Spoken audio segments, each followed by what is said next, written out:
Hello students, this is our ninth chapter that is soil. हमारा ninth chapter है. आज हमने नाइन्थ चैप्टर पढ़ना है जिसका नाम है सॉइल. सॉइल मतलब मिट्टी. Soil is one of the most important natural resources. Soil जो मिट्टी है वो कहते हैं बहुत इम्पॉर्टेंट जो है नेचुरल रिसोर्स है. नेचुरल रिसोर्स का मतलब क्या होता है? जो कुदरती तौर पे रिसोर्स जो नेचुरली होते हैं जिनको बनाया नहीं जाता. It supports the growth of plants by holding and the roots firmly and supplying water and nutrients. It is the home for many organisms. Soil is essential for agriculture. Agriculture provides food, clothing and shelter for all. Soil is thus an inseparable part of our life. Inseparable का मतलब क्या होता है? जिससे अलग नहीं किया जा सकता. The earthy fragrance of soil after the first rain is always refreshing. अब इन्होंने क्या बोला है कि जो सॉइल है, जो मिट्टी है, वो क्या करती है? सपोर्ट करती है किसको? जो प्लांट ग्रोथ करते हैं. अब आप देखो जो रूट्स होती हैं प्लांट की वो कहाँ पर होती हैं? सॉइल के अंदर होती हैं. ठीक है.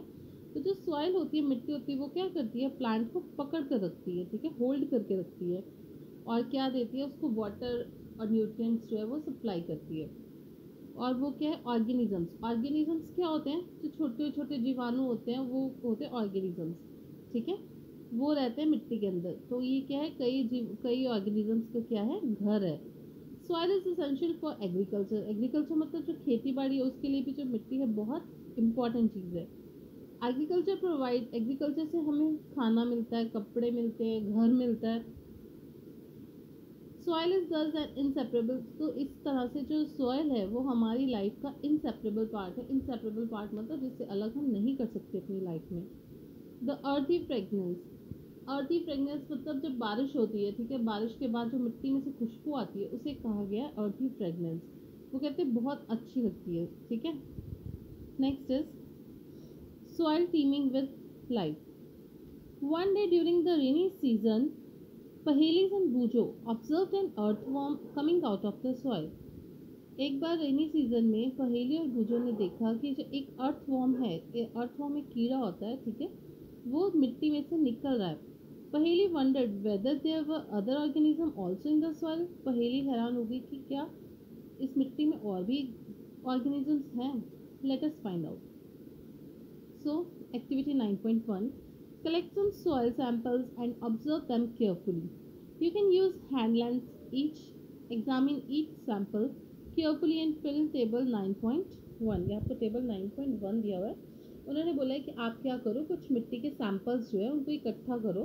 ठीक है. फिर उसे हैंड लेंस जो होता है जिससे हम बिल्कुल जूम करके देख सकते हैं. ठीक है. उससे कहते हैं आप इसको देखो, ऑब्जर्व करो और उसके बाद जो आपको ये दिया गया, टेबल दिया गया, इसमें आप क्या करो, इसको फिल करो.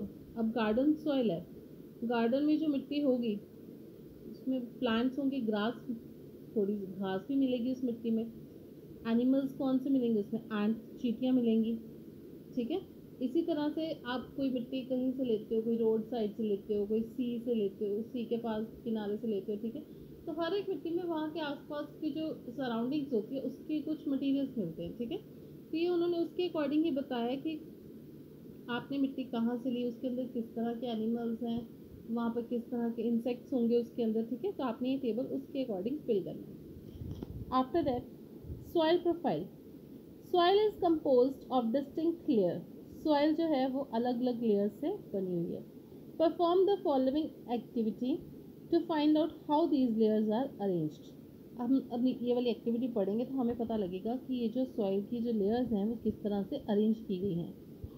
Take a little soil, break the clumps with your hand to powder it. थोड़ी सी मिट्टी लो, उसके क्लम्प्स मतलब जो गांठें बनी होती है, जो ढेर लगे होते हैं उसके, ठीक है, उसको आप क्या करो, अपने हैंड से दबा के उसको पाउडर बनाओ. Now take a glass of tumbler 3/4 filled with water. एक गिलास लो, ठीक है, उसमें आप क्या करो, वाटर फिल करो. And then add a handful of soil to it. उसके बाद उसमें क्या डालो, मिट्टी डाल दो पानी में.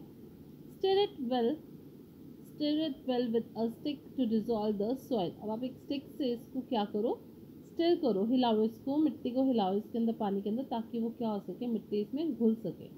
ठीक है.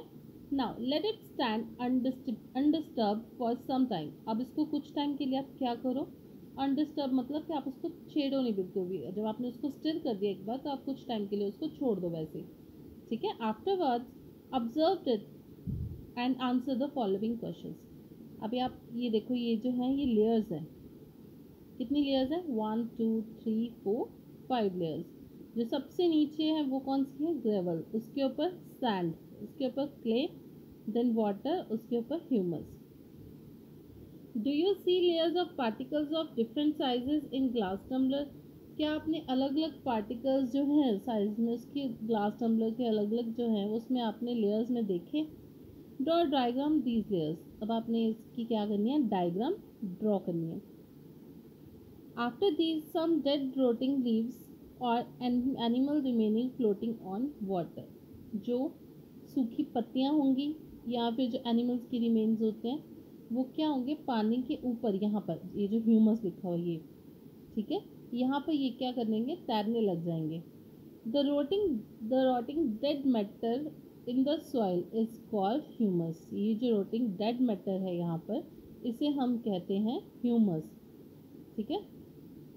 जो एनिमल्स की वेस्टेज, ड्राई लीव्स, ये सारे होते हैं, इन्हें कहा जाता है humus. You probably know that the soil is formed by the breaking down of rocks. अब हमें पता है कि सॉइल किससे बनती है? जो रॉक्स होती है, जो चट्टानें होती है, जब वो टूटती हैं तो उनसे क्या बनती है? सॉइल बनती है by the action of wind, water and climate. हवा, पानी और आंधी तूफान से, ठीक है। This process is called weathering. ये जो सॉइल जो ब्रेक होती है रॉक से, इसे कहा जाता है वेदरिंग, ठीक है। The nature of any soil depends upon the rocks from which it has been formed and the type of vegetation that grows in it. जो नेचर है सॉइल की वो किस पे डिपेंड करती है? कि वो किस तरह के रॉक से बनकर आई है और उस मिट्टी में किस तरह की वेजिटेशन जो है वो हम ग्रो करते हैं। A vertical section through different layers of the soil is called the soil profile. ये जो vertical section है different layers का, इसे कहा जाता है soil profile. Each layer differs in feel,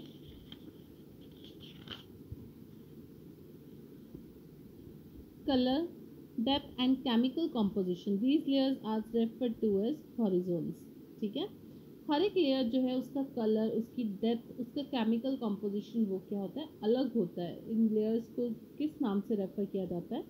horizon से, ठीक है। ये देखिए, ये डायग्राम बनी है यहाँ पे सॉइल प्रोफाइल की। ये जो सबसे नीचे है इसे कहा जाता है बेड रॉक, जहाँ पे ये रॉक्स हैं। उसके बाद ये है सी हॉरिजन, उसके बाद ऊपर बी हॉरिजन, सबसे ऊपर जहाँ पे प्लांट्स ऊपर ग्रो कर रहे हैं रूट्स में, इसे कहा जाता है ए हॉरिजन, ए बी सी, ठीक है। सबसे नीचे वाला bed rock, A B and C horizon, ठीक है। We usually see the top surface of the soil, not the layers below it. हम ज़्यादातर जो मिट्टी देखते हैं वो कौन सी देखते हैं? जो टॉप सरफेस, ये वाली जो ए हॉरिजन वाली होती है, हमें मोस्टली ये वाली सॉइल दिखती है। उससे जो नीचे वाली लेयर्स हैं वो हमें नहीं दिखती।